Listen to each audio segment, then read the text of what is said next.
अस्सलाम वालेकुम क्लास। आप लोगों को आज आप लोगों को पता कि हमारा तीसरा लेक्चर है।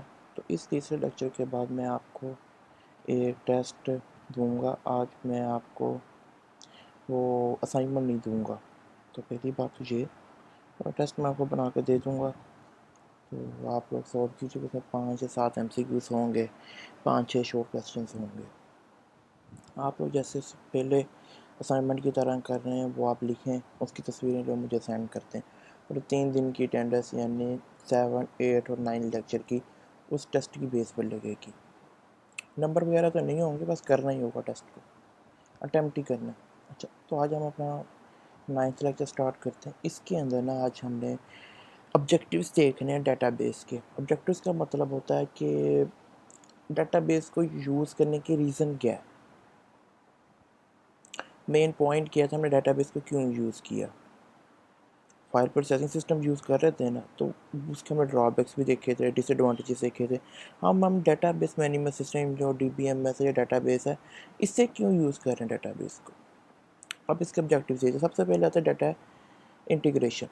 इंटीग्रेशन का मतलब होता है कि आपस में चीज़ों को मिला हुआ, मसलन के ये एक चीज़ है, ये दूसरी ये आपस में मिली जुली है, यानी आपस में लिंक है।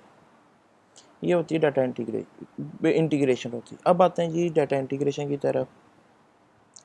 जब फाइल सिस्टम था ना, तो मैंने उसने बताया था इसमें डाटा ना आपस में डिफरेंटली स्टोर किया होता है। हर से फाइल ने अपना अपना, प्रिंसिपल की फाइल के पास अपना डाटा पड़ा है, क्लर्क के पास अपना पड़ा, टीचर के पास अपना पड़ा, स्टूडेंट के पास अपना डाटा पड़ा है, जो वो हैं आपके हेड क्लर्क उसके पास लगा पड़ा। तो एक इशू था फाइल प्रोसेसिंग सिस्टम के अंदर, सेपरेटली डाटा पड़ा होता है, उसको असेस करना, उसे मैनेज करना टू मच डिफ़िकल्ट होता है।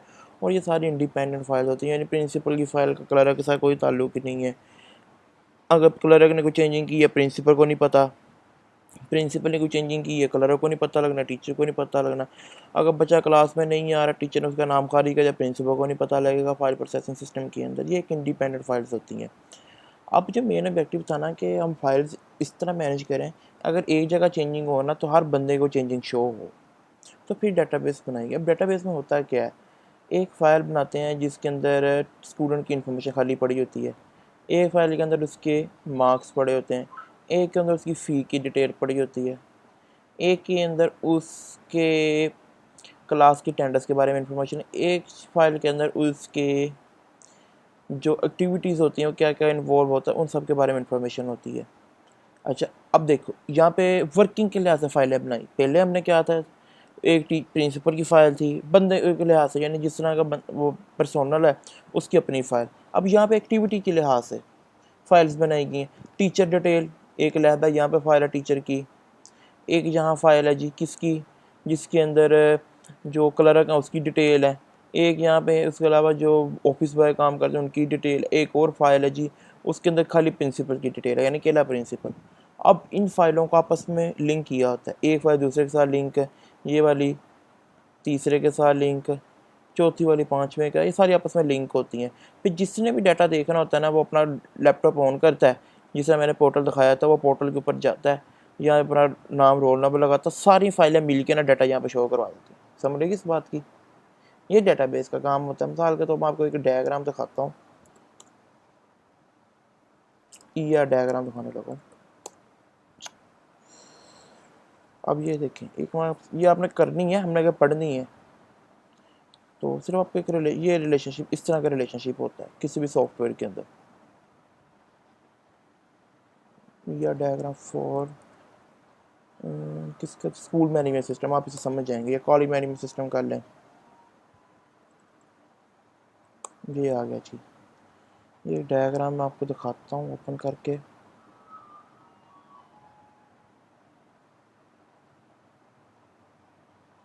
ये सारा कुछ हमने पढ़ना है आगे, डोंट वरी। अगले चैप्टर में आपकी यही चीज़ें आनी है। सिर्फ आपको समझाने के लिए ये होता है कि हम आपको दिखाने लगा। एक तो ये तस्वीरें बड़ी बुरी आती हैं गूगल से, बंदा क्या करे। इसके पिक्सल कितने हैं, ये ठीक है।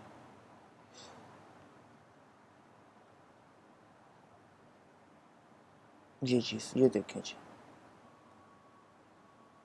सबसे पहले स्टूडेंट, स्टूडेंट का ये रखें, ये टेबल का नाम होगा, मतलब कि जो एक फ़ाइल होगी स्टूडेंट फ़ाइल, ये एक फ़ाइल है जी, उसमें ये कॉलम होंगे, last name, first name, MIS, address, date of birth. Admission, admission की एक फ़ाइल होगी, ये उसके अंदर ये चीज़ें, date of enrollment, course name, उसमें किस डिग्री में एडमिशन लिया, स्टूडेंट नेम आ गया। फिर एक टाइम टेबल की फ़ाइल होगी जिसमें स्टूडेंट की टाइम टेबल डिटेल होगी। उसके बाद लेक्चरार होंगे, टीचर की डिटेल होगी, ये सब्जेक्ट होगा। यानी सिर्फ 2-3 चीज़ों के बारे में आपस में रिलेशनशिप दिखाया। स्टूडेंट टेक एडमिशन, आपस में रिलेशनशिप शो करवा दिया। Student take time table, lecturer जो लेक्चर्स लेगा, सब्जेक्ट कौन से लेगा, ये सारा कुछ इस तरह के रिलेशनशिप होता है, कम्प्लेक्स किस्म का रिलेशनशिप होता है।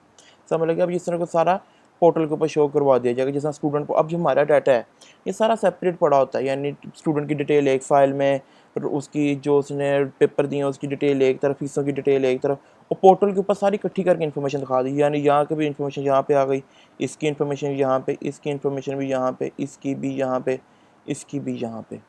अगर एक फ़ाइल में चेंजिंग होगी तो सारी चेंजिंग यहाँ पे शो हो जाएगी, हमें भी सबको पता लगेगा। पहले क्या था, पहले हर बंदे के पास अपनी अपनी होती थी और चेंजिंग किसी को पता ही नहीं लगता। अब एक जगह पे जो फ्रंट एंड एक तरह पड़ा होता है और बैक एंड के अंदर चीज़ें लहदा पड़ी हैं, तो सारी इकट्ठी करके शो करवा दी जाती हैं।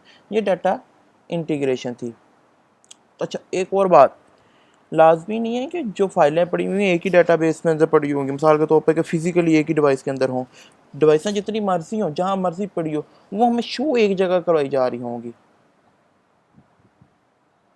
समझ लगी? मतलब कि 10 फाइलें एक कंप्यूटर में पड़ी हैं, जो अगली 5 हैं वो एक कंप्यूटर में पड़ी हैं, लेकिन वो सारी की सारी फाइलें हमें इकट्ठी शो करवाई जाती हैं।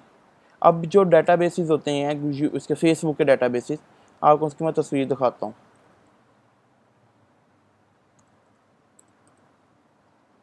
डाटाबेस मैंने आपको वीडियो भी एक दफ़ा दिखाई थी, फेसबुक की डाटाबेस। ये तो उसकी डाटाबेस है, डाटा सेंटर दिखाता हूँ जहाँ पे डाटा पड़ा होता है। ये देखें आप, ये है।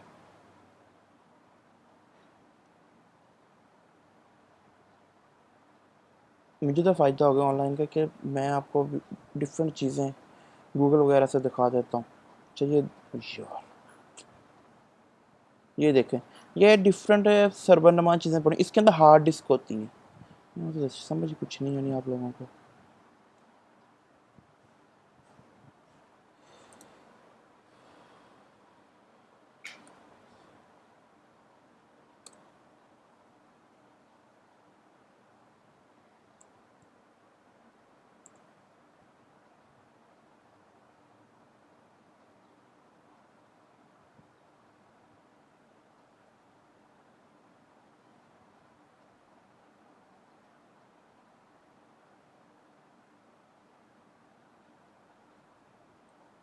ठीक है,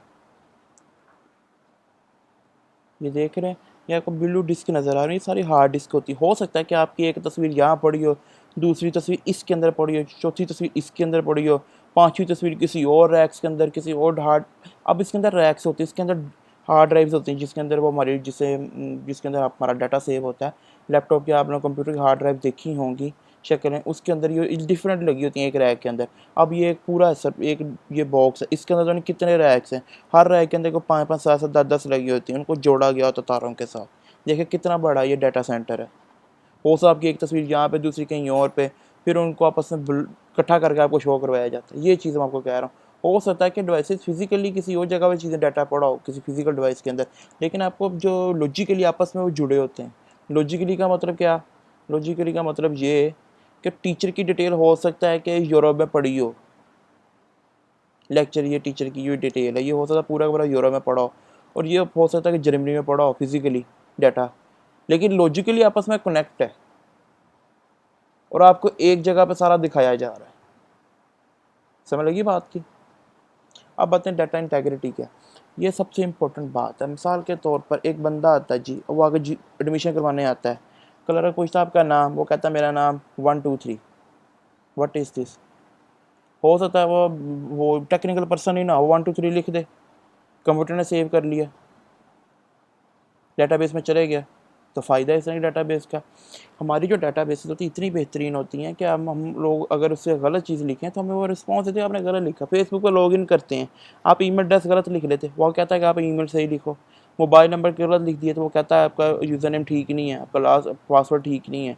क्या उसे रिस्पॉन्स देता हमें कि आपकी ये चीज़ अच्छी नहीं है, सही नहीं लिखी हुई। तो ये चीज़, ये रूल्स हैं, रेगुलेशंस होते हैं जो आपने अपने डाटाबेस के अंदर चेक्स इंप्लीमेंट किए होते हैं कि अगर कोई बंदा 1 2 3 लिखे नाम की जगह तो क्या है कि भाई 1 2 3 नहीं लिखना, अपना पूरा नाम लिखना। मैं आपको इसकी एग्जांपल देता हूँ। फेसबुक पर अकाउंट से देखते हैं, एक मिनट, जब बनाते हैं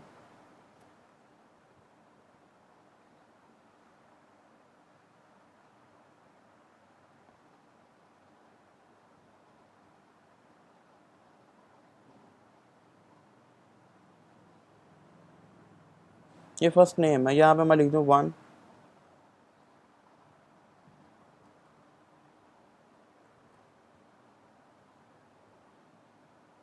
ये मुझे अभी रिप्लाई दे देगा, ये लें जी, enter valid mobile number email address. जब इसे ईमेल सही दूंगा तो इसका इशू डाल देगा। अगर मैं ईमेल सही दे भी देता हूँ, री इंटर ईमेल आ गया, फिर मैं इसे दोबारा दूंगा,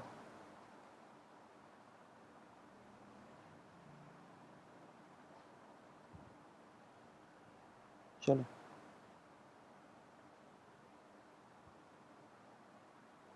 ये देखें जिसने बताया कि आपकी ईमेल एड्रेस ठीक नहीं। मैं यहाँ पे जीमेल लिखता हूँ,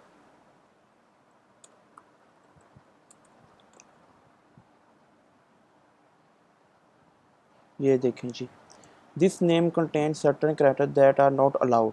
कैसा चेक से लगा हुआ है कि 3 आ ही नहीं सकता, ये चेक्स हैं, समझ लगी डाटाबेस के अंदर।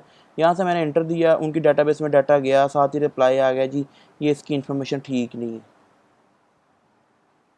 ये चीज़ आपको मैं समझानी, ये डाटा इंटेग्रिटी, ये डाटाबेस की एक अच्छी चीज़ है। डाटाबेस में चेक्स हम भी करेंगे इंप्लीमेंट। जब हम लोग इसके प्रैक्टिकल शुरू करेंगे मैं आपको बताऊंगा, नाम के अंदर हम लिखेंगे कि इसमें सिर्फ करेक्टर लिखे जाएँ, यानी ABC लिखी जाए। तो रोल नंबर है तो रोल नंबर में सिर्फ डिजिट लिखे जाएँ, दूसरी चीज़ें ना। ये डाटा इंटेग्रिटी होती है, ये डाटाबेस की एक अच्छी खूबसूरती है जिसके लिए हम डाटाबेस को अच्छा से डिज़ाइन करते हैं। ये चेक्स होते हैं, रूल्स होते हैं जो हम इसे इम्प्लीमेंट करते हैं। अब बात है डाटा इंडिपेंडेंस के ऊपर। डाटा इंडिपेंडेंस के अंदर क्या होता है, इसके अंदर मैंने उस दिन आपको बताया था, एक प्रोग्राम फाइल होती है और एक डाटा फाइल होती है। डाटा फाइल जिसमें डाटाबेस पड़ी होती है, डाटाबेस होती है, और ये प्रोग्राम होता है जिसके एक फ्रंट एंड होता है और एक बैक एंड होता है। मैंने आपको सारा समझाया था।